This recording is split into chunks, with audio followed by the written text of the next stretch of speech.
Hello friends, welcome to our channel Richa Bhardwaj exam study. कैसे हैं आप सब? आई होप सब अच्छे होंगे। चलिए आज की न्यू हिंदी के प्रैक्टिस सेट को हम स्टार्ट करते हैं। आपका practice set video, TET, C TET, REET सभी एग्ज़ाम्स के लिए इम्पॉर्टेंट है, क्योंकि हिंदी जो है वो आपकी सभी एग्ज़ाम्स में लगभग सेम ही आती है। थोड़ा बहुत अंतर होता है, इसके अलावा कोई भी नियम उसके चेंज नहीं होते हैं। हिंदी एक लिमिटेड एरिया में है, तो इसलिए आपको किसी भी एग्ज़ाम की तैयारी के लिए हिंदी की ज़रूरत है, तो आप इन प्रैक्टिस सेट को हल कर सकते हैं। चलिए आज के क्लास को हम स्टार्ट करते हैं। तो आपका पहला क्वेश्चन आपकी स्क्रीन पर शो कर रहा है, पढ़िएगा। पहले क्वेश्चन में कह रहे हैं निर्विवाद में कौन सा समास है। हमको क्या बताना है? तो हमको बताना है समास। समास पूछा जा रहा है, निर्विवाद में कौन सा है? कर्मधारय है, अव्ययी भाव है, तत्पुरुष है या फिर बहुब्रीहि है? बताइएगा। तो देखिए, निर्विवाद का मतलब क्या होता है? निर्धन विवाद। क्या होता है? निर्धन विवाद। जैसे हम कहते हैं बेशर्म, बेशर्म को अगर हम तोड़ते हैं तो कैसे तोड़ेंगे? बेधन शर्म से जोड़ेंगे। आजन्म को कैसे जोड़ेंगे? तोड़ना है तो आ प्लस जन्म। ठीक है, इसी तरह से आपका निर्विवाद है, निर्धन विवाद। इसमें क्या लगा हुआ है? तो इसमें निर्विवाद का कौन सा समास सही हो जाएगा? राइट आंसर इसका क्या हो जाएगा? ऑप्शन नंबर आपका बी जो है वो आपका सही आंसर हो जाएगा, क्योंकि इसमें अव्ययी भाव समास कौन सा है? अव्ययी भाव। इसमें क्या लगा हुआ है? अव्यय लगा हुआ है। चलो अगला क्वेश्चन देखते हैं। नेक्स्ट क्वेश्चन पढ़िए। निम्नलिखित वाक्यों में संयुक्त वाक्य है, बताना है। वे जो परिश्रम करता है वही आगे बढ़ता है। नेक्स्ट कह रहा है मैं बढ़ता हूँ और वह गाता है। नेक्स्ट पॉइंट कह रहा है क्या मेरे बिना यह पढ़ नहीं सकता है। नेक्स्ट कह रहा है परिश्रमी व्यक्ति ही सफलता प्राप्त करता है। तो आपको बताना क्या है? बताना है कि इनमें से वाक्यों में से संयुक्त वाक्य आपका कौन सा हो जाएगा। तो देखिएगा संयुक्त वाक्य कौन सा हो जाएगा? जो परिश्रम करता है वही आगे बढ़ता है, ये तो मिश्र वाक्य हो गया। मैं बढ़ता हूँ और वह गाता, ये आपका कैसा हो जाएगा? संयुक्त वाक्य हो जाएगा। इस क्वेश्चन का राइट आंसर आपका ऑप्शन नंबर बी हो जाएगा। चलिए अगला देखते हैं। नेक्स्ट क्वेश्चन है अर्थ के आधार पर वाक्य में कुल कितने भेद होते हैं? बताना। अर्थ के आधार पर पूछा जा रहा है। 7 होते हैं, 8 होते हैं, 4 होते हैं या फिर 5 होते हैं? बताइएगा। तो देखिए संरचना के आधार पर वाक्य के कितने भेद होते हैं? पता है, संरचना के आधार पर जो वाक्य है वो 3 प्रकार के होते हैं। कौन कौन से होते हैं? सरल होता है, संयुक्त होता है और कौन सा होता है? मिश्र वाक्य होता है। इसी तरह से आपके अर्थ के आधार पर पूछे जाते हैं, तो अर्थ के आधार पर आपके कितने होते हैं? 8 होते हैं। कितने होते हैं वाक्य? 8 होते हैं। तो आंसर नंबर जो बी है आपका सही जवाब हो जाएगा। चलो अगला देखते हैं। नेक्स्ट क्वेश्चन क्या कह रहा है? नेक्स्ट क्वेश्चन है दिए गए वाक्यांश के लिए एक शब्द का प्रयोग कीजिए। एक शब्द बताना है। इसके लिए चोरी छिपे और चुंगी शुल्क आदि दिए बिना माल बेचने वाला। मतलब कि जो चोरी छिपे से माल बेचता है बिना, मतलब कि चुंगी या शुल्क आदि दिए बिना ही बेचता है, उसको क्या कहते हैं? मौसक कहते हैं, तमिस कहते हैं, तस्कर कहते हैं या फिर चोर कहते हैं? बताओ। बहुत ही अच्छा क्वेश्चन है ये। इसका राइट आंसर क्या हो जाना चाहिए? जो चोरी छिपे और चुंगी शुल्क आदि दिए बिना ही माल को बेचता हो उसको हम क्या कहते हैं? तो देखिए उसको हम लोग क्या कहते हैं? उसको हम कहते हैं तस्कर। क्या कहते हैं? तस्कर कहते हैं। राइट आंसर क्या हो जाएगा? तस्कर। चलो अगला देखते हैं। नेक्स्ट क्वेश्चन क्या कह रहा है? निम्नलिखित वाक्य का वाच्य भेद विकल्पों में से चुनिए। क्या चुनना है हमको? चुनना है वाच्य भेद। उससे पत्र लिखा जाएगा। इसमें कर्मवाच्य है, भाववाच्य है, कृतवाच्य है या फिर ये सब? ये बताइए। उससे पत्र लिखा जाएगा, यहाँ पर क्या हो जाएगा? यहाँ पर आपका राइट आंसर हो जाएगा कर्मवाच्य, क्योंकि यहाँ पर काम कौन करना है? कर्म कर रहा है। उससे पत्र लिखा जाएगा, लिखा जाएगा। तो यहाँ पर क्या हो जाएगा, कर्मवाच्य आपका राइट आंसर हो जाएगा। चलो अगला देखते हैं। अगला क्वेश्चन कह रहा है मानव हृदय का जगत, मानव हृदय का जगत जगत जैसा नहीं है। किसके जगत जैसा नहीं है? प्रत्यक्ष जगत जैसा नहीं है, परोक्ष जगत जैसा नहीं है, अनुभूत जगत जैसा नहीं है, फिर अदृश्य जैसा नहीं है। आपको बताना है कि यहाँ पर जो खाली जगह दी है, यहाँ पर कौन सा ऐसा शब्द है जो यहाँ पर बिल्कुल ठीक बैठेगा। मानव हृदय का जगत जो है प्रत्यक्ष जगत जैसा नहीं है, परोक्ष जगत जैसा नहीं है, अनुभूत जगत जैसा नहीं है, या फिर अदृश्य जगत जैसा नहीं है। तो देखिए, प्रत्यक्ष का उल्टा क्या होता है? अप्रत्यक्ष होता है। परोक्ष का उल्टा क्या होता है? अपरोक्ष होता है। ठीक है, तो यहाँ पर क्या होगा, मानव हृदय का जगत अपरोक्ष तो नहीं होगा, प्रत्यक्ष का अप्रत्यक्ष। प्रत्यक्ष मतलब होता है दिखाई देना, अप्रत्यक्ष का मतलब होता है ना दिखाई देना। तो सही जवाब क्या हो जाएगा, मानव हृदय का जो जगत है वो प्रत्यक्ष यानी कि दिखाई देने वाला जगत जैसा नहीं है। यहाँ पर क्या यूज़ होगा, प्रत्यक्ष यूज़ किया जाएगा। चलिए अगला क्वेश्चन देखते हैं। अगला क्वेश्चन कह रहा है सिद्ध अपने नाम के पीछे कौन सा अक्षर जोड़ते हैं। कह रहे हैं जो सिद्ध पुरुष होते थे, सिद्ध लोग होते थे, वो अपने नाम के पीछे कौन सा अक्षर जोड़ते थे। देखिएगा, ला दिया है, पा दिया है, नाथ दिया है, सिद्ध दिया है। बताइए। तो जो हिंदी के जो सिद्ध लोग होते थे वो अपने नाम के पीछे कौन सा अक्षर जोड़ते थे, ये बताना है। तो वो जोड़ते थे अपने नाम के पीछे पा अक्षर। कौन सा अक्षर जोड़ते थे? पा। कैसे जोड़ते थे? देखो, सरहपा पहले कौन होते थे? सरहपा होते थे। लुई पा कौन होते थे? लुई पा। सरहपा और लुई पा में पा जुड़ा हुआ है। इसी तरह से और भी नाम होते थे। चलिए अगला देखते हैं। अगला क्वेश्चन कह रहा है चराचर का सही विकल्प क्या होगा। चराचर का सही विकल्प बताना है। जड़ होगा, चेतन होगा, जड़ एवं चेतन सब होगा, या फिर चलने वाले होंगे। बताइए चराचर का सही विकल्प क्या होगा। चराचर को अगर हम तोड़ते हैं तो कैसे तोड़ेंगे? चर और अचर में तोड़ेंगे। किस में तोड़ेंगे? चर और अचर में तोड़ेंगे। तो इसका सही जवाब क्या हो जाएगा? ऑप्शन नंबर जो आपका सी है वो राइट आंसर हो जाएगा। चराचर क्या होता है? जड़ एवं चेतन सब कुछ होता है। चलो अगला देखते हैं।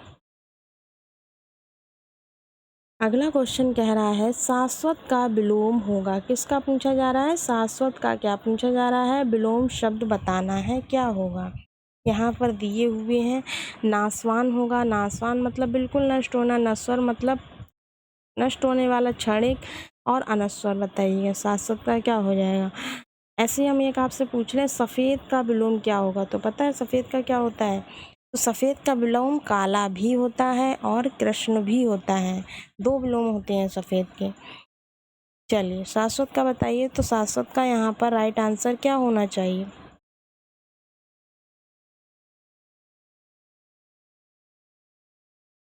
शाश्वत का सही जवाब हो जाएगा आपका क्षणिक। ठीक है, शाश्वत का विलोम क्या हो जाएगा? क्षणिक हो जाए। नासवान, नश्वर और अनश्वर सभी के एक ही अर्थ निकल रहे हैं। अगला क्वेश्चन देखते हैं क्या कह रहा है। अगला क्वेश्चन है नीचे लिखे शब्दों का वह जोड़ा चुनिए जो एक दूसरे के विलोम ना हो। कह रहा है नीचे लिखे शब्दों में वह जोड़ा चुनिए जो एक दूसरे के विलोम ना हो। देखिए कदाचार का दुराचार दिया है, गौरव का लाघव दिया है, गरिमा का लघिमा दिया है, और अविज्ञ का अनभिज्ञ दिया है।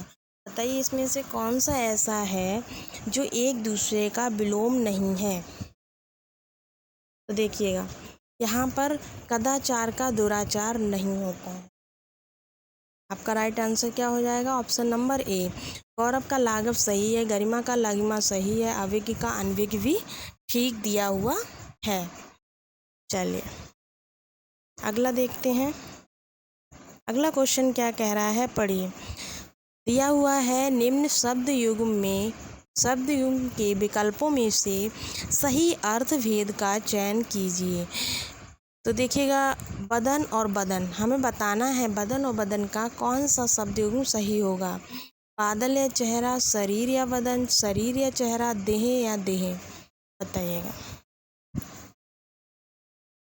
बदन बदन का आपको इस शब्द योग का विकल्प में सही अर्थ भेद करना है।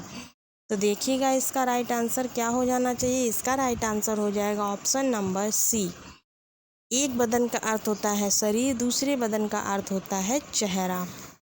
चलिए अगला देखते हैं। अगला क्वेश्चन कह रहा है अनेकार्थी शब्दों का कौन सा युग्म सही नहीं है। यहाँ पर जो दिए हुए हैं वो अनेकार्थी शब्द दिए हैं, पूछ रहे हैं इनमें से कौन सा शब्द युग्म है जो कि सही नहीं दिया हुआ है। तो देखिएगा, नाना, अनेक, माँ के पिता, ठीक है, अयन, दिशा और आयतन, सैंधव, नमक और घोड़ा, नाक, स्वर्ग और नासिका।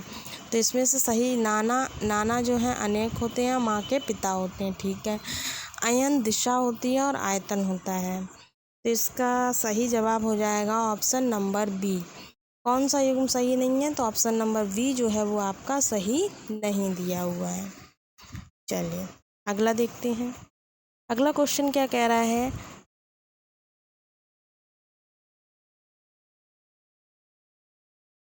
अगला क्वेश्चन है निम्नलिखित में से कौन प्रेमचंद की एक रचना है। पूछा जा रहा है प्रेमचंद की एक रचना बतानी है।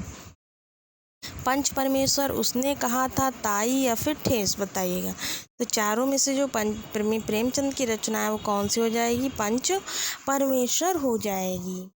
और इनकी बहुत ही फेमस दो रचनाएं हैं जो बहुत पूछी जाती हैं। कौन कौन सी हैं प्रेमचंद की, एक तो ईदगाह बहुत पूछी जाती है, दूसरा पूछी जाती है दो बैलों की कथा। कौन सी पूछी जाती है, दो बैलों की कथा। और दूसरा कौन सा, उसने कहा था, उसने कहा था। ये जो रचना है ये किसकी लिखी हुई है बताइए। तो ये रचना आपकी लिखी थी चंद्रधर शर्मा गुलेरी ने लिखी थी। किसने लिखी थी, चंद्रधर शर्मा गुलेरी ने लिखी थी। नेक्स्ट है ताई। ताई जो रचना है वो किसने लिखी थी, तो ताई आपकी लिखी थी विश्वनाथ शर्मा ने। किसने लिखी थी, विश्वनाथ शर्मा ने लिखी थी।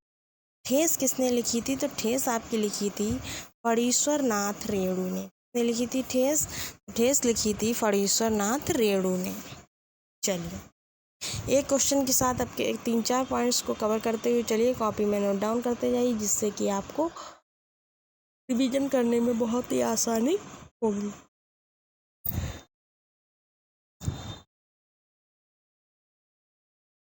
चलिए नेक्स्ट क्वेश्चन देखते हैं।